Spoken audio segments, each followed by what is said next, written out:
জয় রাম, জয় গুরু। নমস্কার। গল্প কথায় রাম ঠাকুর চ্যানেলে সব বন্ধুদের স্বাগতম। বন্ধুরা, আজকে আমি একটি গল্প বলছি, আপনারা মন দিয়ে শুনবেন দয়া করে। কথাটি বলেছিলেন যজ্ঞেশ্বর কর্মকার মহাশয়। ঘটনাটি ঘটেছিল নোয়াখালীর গাবগাঁ মিত্রদের বাড়িতে। শ্রী যোগেন্দ্র মিত্র মহাশয় ভাগ্যবশত কয়েকবার বিয়ে করেন এবং বিপত্নিক হন। এরপর কেউ কন্যা মারা যাবার ভয়ে তার কাছে বিয়ে দিতে ইচ্ছুক ছিলেন না, তাই তিনি পুনরায় বিয়ে করার ক্ষেত্রে বাধাগ্রস্ত হচ্ছিলেন। মিত্রকুল কুলীন বংশ, তাই এক গরিব ঘরের পিতা ঠিক করলেন যে ভাগ্যে যা আছে তা হবে। তিনি মেয়েকে কুলীন বংশে শ্রী যোগেন্দ্র মিত্রের সঙ্গে বিয়ে দেবেন ঠিক করলেন। সে মেয়ের পিতা ও পরিবারের অন্যরা দয়াল ঠাকুরের আশ্রিত ছিলেন। ভাগ্যক্রমে ওই মেয়েটি শ্রী যোগেন্দ্র মিত্রের সঙ্গে যথাসময়ে বিয়ে হয়ে গেল। বিয়ের পর যোগেন্দ্র মিত্রের স্ত্রী একটি ঘরে ঠাকুরের শ্রীপট এনে রাখলেন। তিনি সংসারের ফাঁকে ওই ঘরে চলে যেতেন এবং বেশ উচ্চস্বরে নাম কীর্তন করতেন। শ্রী যোগেন্দ্র মিত্র এইসব দেখে খুব বিরক্ত হলেন। তারপর স্ত্রীকে ডেকে বললেন যে তারা কুলীন বংশ, এখানে এইসব বৈরাগী ব্যাপার চলবে না। তিনি শ্রীরাম ঠাকুরের নাম পর্যন্ত শুনতে চাইতেন না এবং স্ত্রীর মুখে ঠাকুরের নাম শুনলে প্রচণ্ড বিরক্ত হয়ে অশালীন আচরণ করতেন। একদিন যোগেন্দ্রবাবু প্রচণ্ড বিরক্ত হয়ে স্ত্রীকে বর্ণনাতীত কষ্ট দিলেন। নিরুপায় হয়ে কাঁদতে কাঁদতে স্ত্রী ঠাকুর ঘরে চলে গেলেন। তিনি দয়াল ঠাকুরের শ্রীপটের নিকট কাঁদতে কাঁদতে বলতে লাগলেন, হে ঠাকুর, তুমি যদি তার মনটা পরিবর্তন না করো তবে আমি আর অন্ন গ্রহণ করব না। অতঃপর ওইভাবে 3 দিন চলে গেল। মিত্র মহাশয়ের স্ত্রী অন্ন গ্রহণ করলেন না। শ্রী শ্রী ঠাকুর সে সময় দূরে অন্যত্র ছিলেন।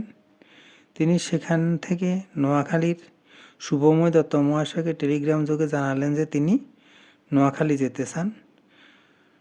শুভময় দত্ত ঠাকুরের আসার ব্যবস্থা সব কিছু করে ঠাকুরকে আনলেন। নোয়াখালীতে পৌঁছে শ্রী শ্রী ঠাকুর ভক্তদের বললেন যে আমি গাবগাঁ মিত্রদের বাড়িতে যাব। অতঃপর শ্রী শ্রী ঠাকুরকে মিত্রদের বাড়িতে নিয়ে যাওয়া হলো। শ্রী শ্রী ঠাকুর মিত্রদের বাড়িতে শ্রীপদ রাখার সঙ্গে সঙ্গেই শ্রী যোগেন্দ্র মিত্র মহাশয় ঠাকুর এসেছেন শুনে তার পাশাপাশি ভাগ্নের বাড়িতে চলে গেলেন। শ্রী শ্রী ঠাকুর এবার মিত্র মহাশয়ের ঠাকুর ঘরে চলে গেলেন। তিনি যোগেন্দ্র মিত্রের স্ত্রীকে বললেন, আজ 3 দিন পর্যন্ত আমার খাওয়া নাই, আপনি উঠে খান। মিত্র মহাশয় কই গেলেন? এটা কি ভদ্রতা? আমি উনার বাড়িতে আসলাম, উনি চইলা গেলেন। যাক, মিত্র মশাইকে গিয়া ডাইকে আনেন। দয়াল ঠাকুর ডেকেছেন, তাই ভক্তবৃন্দ মিত্র মশাইকে ডাকতে গেলেন। মিত্র মহাশয় ভয়ে আসতে চাইলেন না। তার ভয় যে শ্রী শ্রী রাম ঠাকুর কি করে সব জানলেন।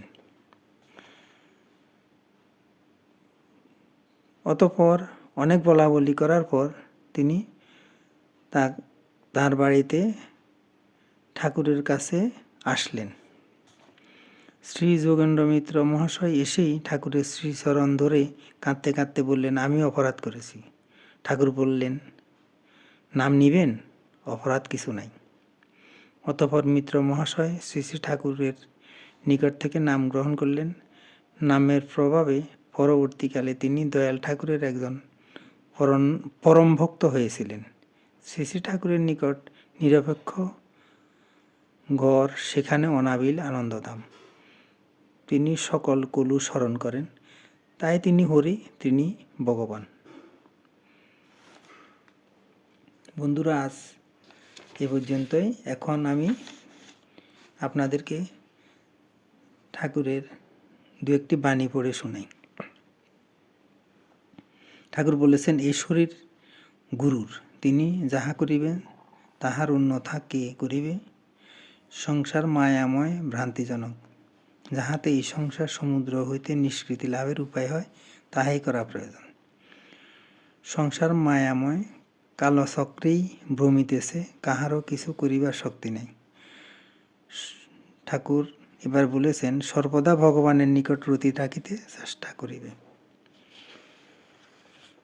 বন্ধুরা, আগামী দিন আবার শ্রী শ্রী ঠাকুর সম্পর্কে গল্প বাণী নিয়ে আপনাদের সাথে থাকব।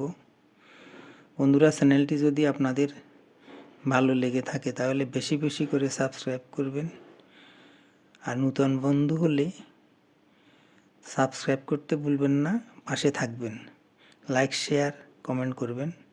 ধন্যবাদ, ভালো থাকবেন। জয় গোবিন্দ, গুরু কৃপে কেবলম।